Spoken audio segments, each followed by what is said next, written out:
uPetro wokuqala isahluko sesihlanu.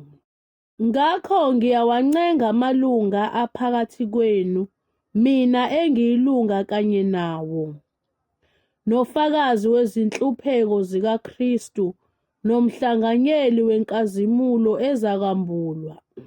Ngithi, yelusani umhlambi kaNkulunkulu ophakathi kwenu, kungabi ngokucindezelwa, kodwa ngokwentando kaNkulunkulu.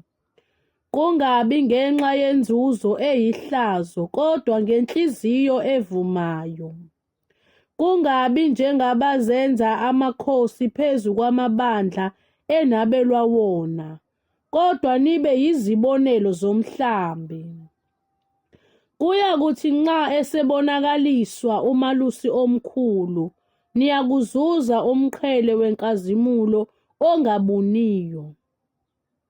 Ngokunjalo nina basha, thobelani amalunga, kepha nonke yembathani ukuthobeka, nithobelane ngokuba uNkulunkulu umelana nabazidlayo, kepha abathobekileyo ubapha umusa.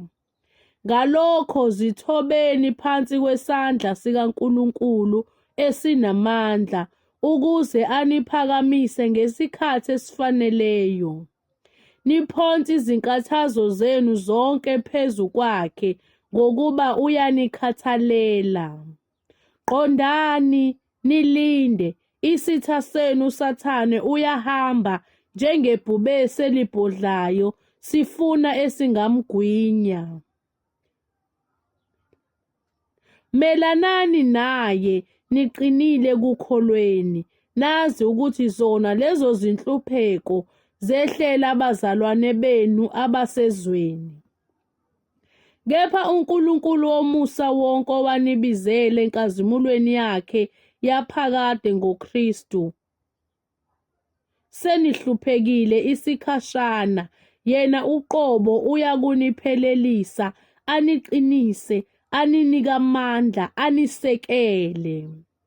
Makube kuye amandla kuze kube phakade naphakade. Amen.